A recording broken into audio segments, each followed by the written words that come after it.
सहज श्वास भीतर लेते हुए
गर्दन और सिर दोनों हाथों के बीच में रहे। नितंब और कमर ऊपर उठाकर फिर सिर को झुकाकर नाभि को देखने का प्रयास करें। श्वास सामान्य रखें। हाथ एवं पैर के पंजों को स्थिर रखते हुए छाती एवं घुटनों को भूमि पर स्पर्श करें। श्वास अंदर भरकर शरीर को नाभि तक ऊपर उठाते हुए हाथों को धीरे धीरे सीधा कर दें। पीछे से दोनों पैर मिले और तने हुए हों, दृष्टि आकाश की ओर। श्वास छोड़ते हुए कुल्हों को ऊपर उठाएं। गर्दन और सिर दोनों हाथों के बीच में रहे। नितंब और कमर ऊपर उठाएं तथा सिर को झुकाकर पुनः नाभि को देखने का प्रयास करें। अब श्वास लेते हुए बायां पैर उठाकर दोनों हाथों के बीच में लाएं, दृष्टि आसमान की ओर। दाहिने पैर को उठाकर दोनों हाथों के बीच में लाएं, हथेलियां जमीन पर, सिर को घुटने से लगाने का प्रयास करें, घुटना सीधा। श्वास अंदर भरकर सामने से हाथों को बिना कोहनियां मोड़े पीछे की ओर ले जाएं। श्वास रोककर दृष्टि आकाश की ओर रखें। श्वास को सामान्य रखते हुए सावधान की स्थिति में लौटें और पुनः नमस्कार पोजीशन। श्वास की गति सामान्य। तो ये था सूर्य नमस्कार, जो एक संपूर्ण व्यायाम है। इससे शरीर के सभी अंग प्रत्यंग बलिष्ठ एवं निरोगी हो जाते हैं। और अब परंपरागत व्यायाम, जिसमें शामिल है दंड और बैठक। दंडों से संपूर्ण शरीर एवं मन पुष्ट और संतुलित होता है। रोजमर्रा की दिनचर्या में सम्मिलित ये व्यायाम व्यक्ति को स्फूर्ति, ताजगी और निरोगता प्रदान करता है। हम यहाँ 12 प्रकार के दंडों का अभ्यास करेंगे। सबसे पहले साधारण दंड। घुटनों और हथेलियों के सहारे नितंब को ऊपर उठाएं, दृष्टि सामने, दंड पोजीशन बनाएं। कोहनियां मोड़कर श्वास लेते हुए हथेलियों व पैर के पंजों पर नीचे दंड के समान सीधा हो जाएं। सिर व छाती को उठाएं, फिर श्वास छोड़कर नितंब को ऊपर उठाते हुए प्रारंभिक अवस्था में वापस आएं। इस अभ्यास को 4 से 5 बार करें।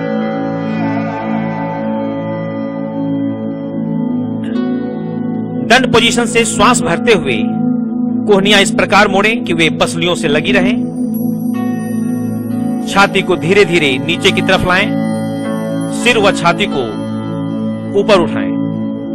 पंजों और हथेलियों के सहारे श्वास छोड़ते हुए ठीक पूर्व की भांति दंड स्थिति में वापस आ जाएं। वक्ष विकास दंड। दंड पोजीशन में हथेलियों को अंदर की ओर मोड़कर शरीर को सीधा करें, दृष्टि सामने। श्वास छोड़ते हुए कोहनियों को बाहर की ओर मोड़ते हुए नीचे जाएं तथा श्वास लेते हुए कोहनियों को सीधा करें और ऊपर उठें। हनुमान दंड। दंड स्थिति में श्वास छोड़ते हुए बाएं पैर के पंजे को उसी हाथ के बगल में बाहर रखकर हथेलियों पर शरीर का भार देते हुए नीचे जाएं। आगे से अपने सिर व छाती को भुजंगासन की तरह उठाएं, फिर श्वास लेते हुए पंजों को दंड स्थिति में वापस ले आएं। ठीक यही क्रिया दूसरी तरफ से भी करें। बारी बारी से बिना रुके इस क्रिया को वेगात्मक रूप से 3 से 5 बार करें। वृश्चिक दंड भाग 1। दंड पोजीशन। श्वास लेते हुए एक पैर को बिना घुटना मोड़े आकाश की ओर उठाएं। कोहनियां मोड़कर छाती को नीचे लाएं। शरीर का पूरा भार दोनों हथेलियों और दूसरे पैर के पंजे पर। फिर उठे हुए पैर को वापस जमीन पर लाएं, दृष्टि सामने। सिर व छाती को भुजंगासन की तरह उठाएं। श्वास छोड़ते हुए वापस दंड पोजीशन। दूसरे पैर से भी इस क्रिया को दोहराएं। वृश्चिक दंड भाग 2। दंड पोजीशन। श्वास भरते हुए एक पैर को बिना घुटना मोड़े आकाश की ओर सीधा ले जाएं। फिर ऊपर उठे हुए पैर के पंजे को घुटना मोड़ते हुए विपरीत कमर की तरफ जमीन पर रखें और मुड़े हुए पैर को वापस ले जाएं। हथेलियों पर भुजंगासन लगाएं और अब श्वास छोड़ते हुए दंड पोजीशन की ओर वापस लौटें। इस क्रिया को दूसरे पैर से भी करें। पार्श्व दंड, दंड पोजीशन। श्वास भरते हुए बाएं पैर को पेट के नीचे से विपरीत दिशा सीधा करके फैलाएं और दंड निकालें। श्वास छोड़कर मुड़े हुए पैर को वापस लाएं। पुनः दंड पोजीशन में आकर दूसरे पैर से अभ्यास करें। चक्र दंड, दोनों हथेलियां जमीन पर, दोनों हाथों के बीच में एक पैर के घुटने को मोड़कर उसके पंजे पर बैठें तथा दूसरे पैर को बराबर में सीधा करके फैलाएं। श्वास लेकर फैले हुए पैर को सामने से चक्र की भांति घुमाएं। दोनों पैर पीछे, हथेलियों व पंजों पर शरीर को सीधा करें और वापस भुजंगासन पोजीशन। इस क्रिया को दूसरी ओर से भी दोहराएं। पलट दंड, दंड पोजीशन। पहले एक बार श्वासों के साथ साधारण दंड लगाएं, फिर श्वास लेते हुए दोनों पैरों को एक साथ उछालकर हाथों को बीच से निकालते हुए आगे की ओर ले जाएं। पेट व वक्ष का ऊपरी हिस्सा ऊपर की ओर खिंचा हुआ रहे। श्वास छोड़ते हुए पैरों को वापस पूर्व की स्थिति में ले आएं। भुजंगासन पोजीशन में आएं और फिर वापस दंड पोजीशन। उठक बैठक, साधारण दंड की भांति दंड लगाकर उठकर खड़े हों व हल्का सा जंप लें। दोबारा उसी पोजीशन में आकर दंड लगाएं। इस क्रिया को भी 3 से 5 बार दोहराएं। सर्प दंड, दंड पोजीशन से कोहनियां मोड़कर हथेलियों व पंजों पर शरीर को दंडवत सीधा करें। श्वास लेते छोड़ते हुए शरीर के अगले भाग को 3 बार ऊपर नीचे करें। नितंब नीचे रहेंगे। फिर दंड पोजीशन में वापस आएं। मिश्र दंड, पंजों व हथेलियों के सहारे बैठकर श्वास लेते हुए पैरों को उछालकर पीछे ले जाएं। कोहनियों के सहारे छाती को नीचे करने के बाद भुजंगासन की भांति थोड़ा ऊपर आएं। श्वास छोड़कर उछलते हुए दोनों पैरों को प्रारंभिक स्थिति में आगे लाकर बैठें। इसका 5 से 7 बार अभ्यास करें। तो ये थे 12 प्रकार के दंड व्यायाम। प्रत्येक दंड को बिना रुके वेगात्मक रूप से लगातार 5 से 7 बार अभ्यास करें। और अब करेंगे 8 तरह के बैठकों का अभ्यास।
कुल्हों के दर्द के लिए बहुत लाभकारी आसन है। यह अस्थमा तथा घुटनों के दर्द के लिए भी कारगर है। यह पैरों को सुडौल बनाता है। अगला आसन भुजंगासन। यह आसन 3 भागों में पूर्ण होता है। आइए इसके तीनों भागों का अभ्यास करते हैं। भुजंगासन भाग 1। पेट के बल लेट जाएं, हथेलियां भूमि पर, हाथों को छाती के दोनों ओर रखें, कोहनियां ऊपर उठी हुई, भुजाएं छाती से सटी हुई। पैरों को सीधा रखते हुए पंजों को एक साथ मिलाएं और पीछे की ओर खींच कर रखें।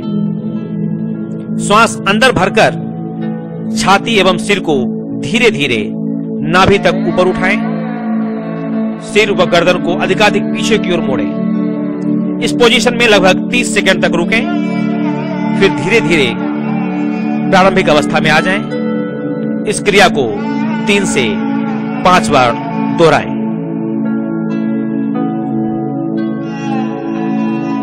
भुजंगासन भाग 2। बाएं हाथ की हथेली के ऊपर दाएं हाथ की हथेली को रखते हुए उसे छाती के नीचे रखें। माथा जमीन से लगा रहे। श्वास अंदर भरते हुए धीरे धीरे सिर व छाती को ऊपर उठाएं। पीछे से एड़ी पंजे मिलाकर ताने। कोहनियों को सीधा करते हुए हाथों को सीधा रखें। 30 सेकंड तक इस अवस्था में रुकें और फिर धीरे धीरे पूर्व स्थिति में आ जाएं। इस क्रिया को भी 3 से 5 बार दोहराएं। कमर दर्द से पीड़ित व्यक्ति भुजंगासन की इस विधि को न करें। प्रारंभ में प्रथम विधि को ही करें। धीरे धीरे रीढ़ में लचीलापन आने पर दूसरी विधि को भी कर सकते हैं। भुजंगासन भाग 3। दोनों हाथों को बगल में रखें। अंदर गहरा सांस भरते हुए नाभि तक का भाग ऊपर उठाएं। इस पोजीशन में कुछ देर रुककर पुनः वापस आएं। इस क्रिया को 3 से 5 बार दोहराएं। कमर दर्द व मोटापे से ग्रसित व्यक्तियों के लिए यह रामबाण आसन है। मेरुदंड से संबद्ध सभी प्रकार के रोगों के लिए यह उत्तम आसन है। इससे कलाई व कंधे सबल बनते हैं। और अब शलभासन। शलभासन 3 भागों में अलग अलग किया जाएगा। शलभासन भाग 1। दोनों हाथों को जंघाओं के नीचे रखें, ठुड्डी जमीन पर। श्वास अंदर भरकर दाएं पैर को बिना घुटना मोड़े 10 से 30 सेकंड के लिए ऊपर उठाकर रखें। सामान्य स्थिति में आकर पुनः बाएं पैर से इसका अभ्यास करें। इसकी 5 से 7 आवृत्ति करें। अब दोनों पैरों को एक साथ मिलाकर बिना घुटना मोड़े ऊपर उठाएं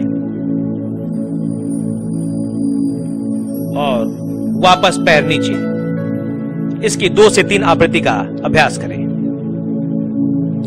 शलभासन भाग 2। दाएं हाथ को कान तथा सिर से स्पर्श करते हुए सामने लाएं। बाएं हाथ को पीछे कमर के ऊपर रखें। श्वास अंदर भरते हुए आगे से सिर एवं दाएं हाथ को तथा पीछे से बाएं पैर को जमीन से ऊपर उठाएं। थोड़ी देर तक इस अवस्था में रुकें और धीरे धीरे वापस आएं। इसी प्रकार बाईं ओर से भी इस आसन को करें।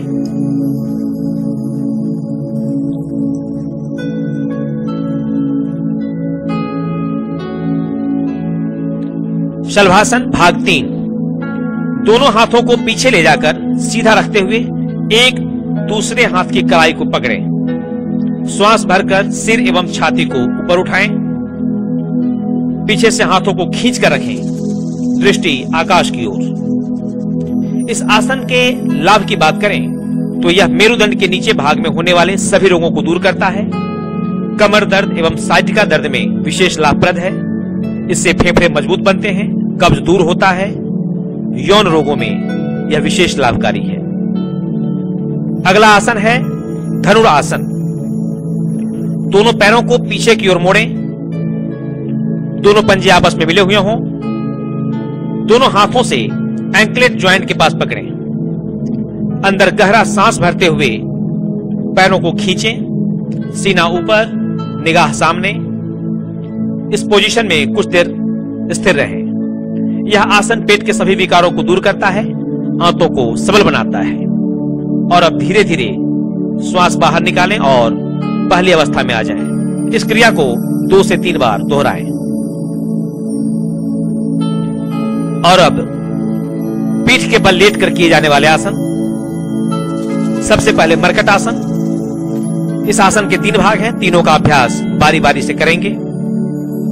मरकट आसन भाग 1। सीधे लेटकर दोनों हाथों को कंधों के समानांतर फैलाएं। हथेलियां आकाश की ओर खुली रहें। दोनों पैरों के घुटनों को मोड़कर नितंब के पास लाएं। गहरा सांस भरें और घुटनों को दाईं ओर झुकाते हुए दोनों घुटनों और एड़ियों को भूमि पर टिकाएं। गर्दन को बाईं ओर मुड़कर रखें। इसी तरह से बाईं ओर से भी इस आसन को करें। इस आसन की 2-3 आवृत्ति करें।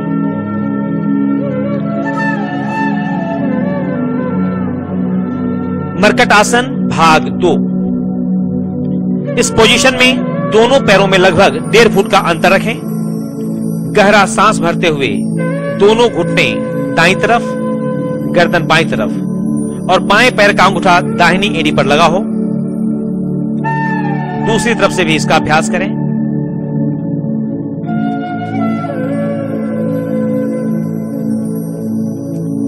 और अब मरकट आसन भाग 3। पैरों को सीधा करें। अंदर गहरा सांस भरते हुए दाएं पैर को 90 डिग्री उठाकर धीरे धीरे बाएं हाथ के पास ले जाएं।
अगला आसन योग निद्रा यानी शवासन।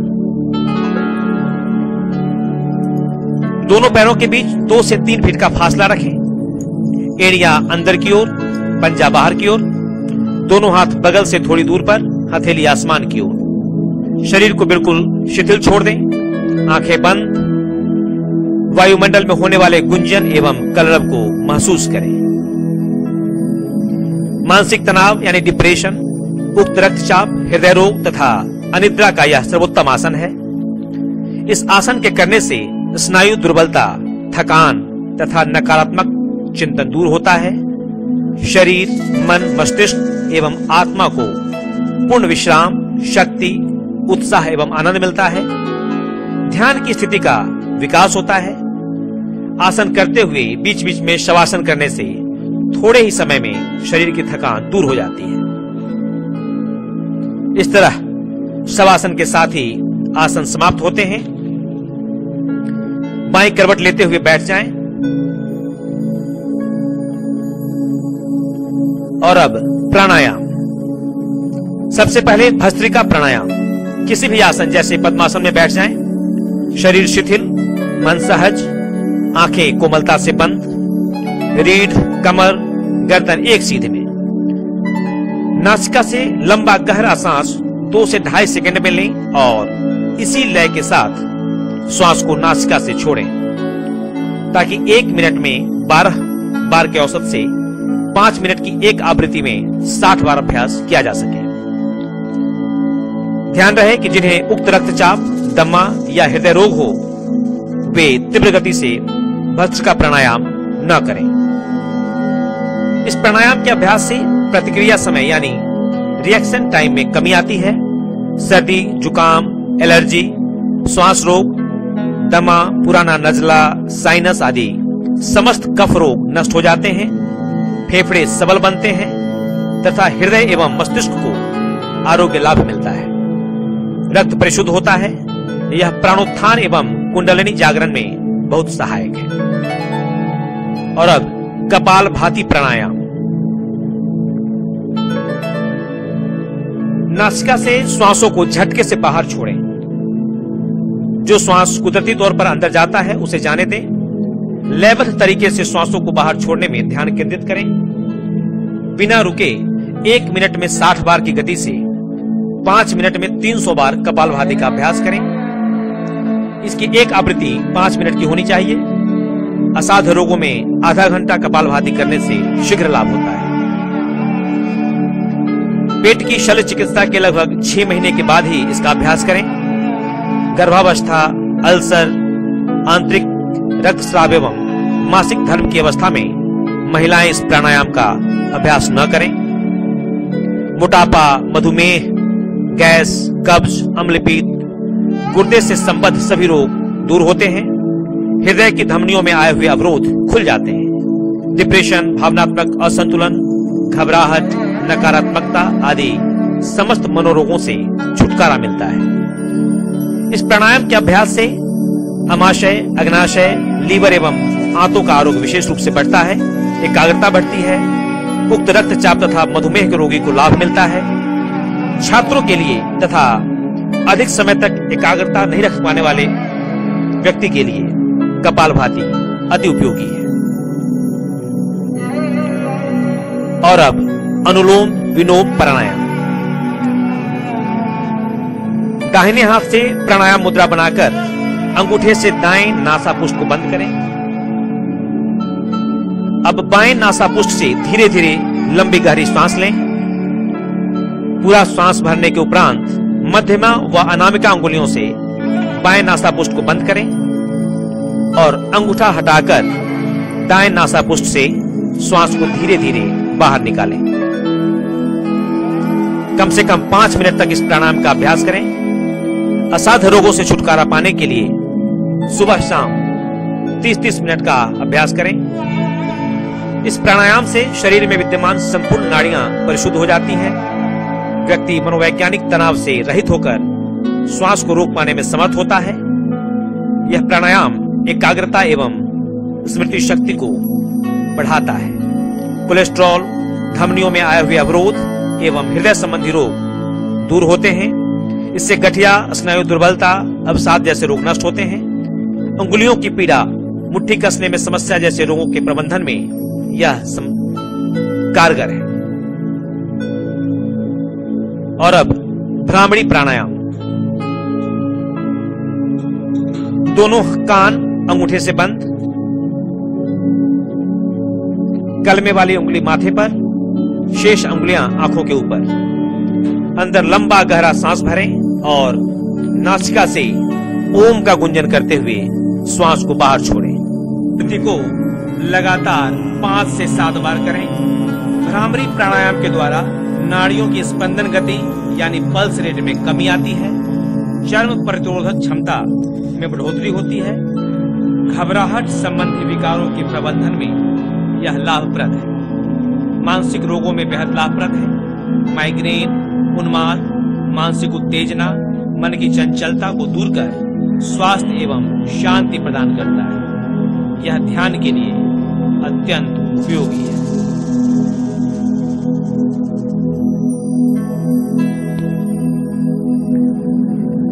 उद्गीत प्राणायाम। अंदर गहरा श्वास भरते हुए 5 से 7 बार ओम का उच्चारण करें। यह उत्तेजना को कम करता है। इसका उपयोग तनाव प्रबंधन में भी किया जाता है। इसका लाभ भ्रामरी प्राणायाम की तरह है। समस्त असाध्य रोगों में निरंतर अभ्यास से लाभ मिलता है। तनावग्रस्त, निराशा, हताशा और विक्षिप्त व्यक्ति को इसके अभ्यास से संबल मिलता है। तो ये थे कुछ आसन एवं प्राणायाम जिनका नियमित अभ्यास कर हम अपने शरीर को स्वस्थ और सुडौल बना सकते हैं। और अब चलते हैं समापन की ओर। सबसे पहले सिंहासन। सिंहासन में बैठ जाएं। दोनों घुटने 1 से 1.5 फुट की दूरी पर, दोनों हाथों की उंगलियां अंदर की ओर, कलाई बाहर की ओर और आगे झुकते हुए दृष्टि भ्रू मध्य पर। जिह्वा को यथाशक्ति बाहर निकालकर शेर की तरह दहाड़ें।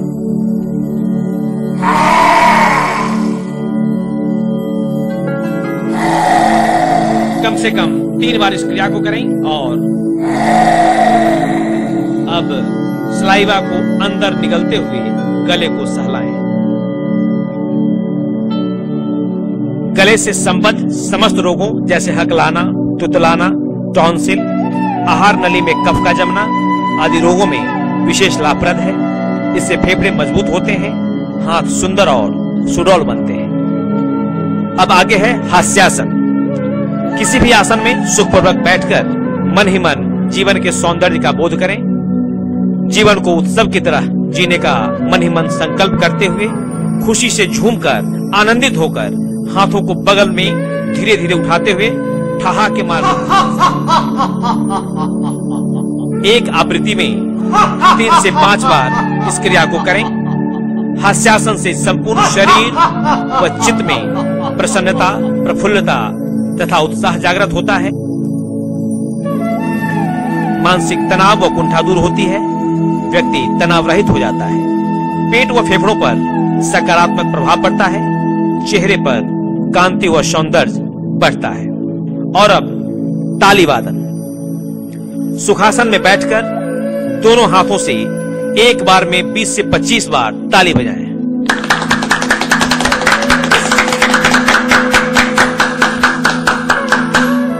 इससे हमारे शरीर की रक्त संचार प्रणाली सुचारू हो जाती है। शरीर के छोटे मोटे रोग स्वतः नष्ट हो जाते हैं। शरीर में उष्णता आती है, अतः सर्दी को दूर करने में कारगर है। हाथ व कलाइयां बलिष्ठ बनती है। आइए एक बार पुनः सभी पद्मासन में बैठ जाएं। कमर गर्दन सीधी, आंखें बंद, मन सहज। यहां 3 बार ओम का उच्चारण कर सकते हैं। आइए हम सभी संकल्प करें कि इस योगाभ्यास को हम अपने दैनिक जीवन में आत्मसात कर अपने तन एवं मन को स्वस्थ, सुंदर, सुडौल और निरोग बनाएंगे। इसी के साथ सीमा प्रहरियों के लिए किया गया आज का यह योगाभ्यास यहाँ संपन्न होता है। धन्यवाद। जय हिंद।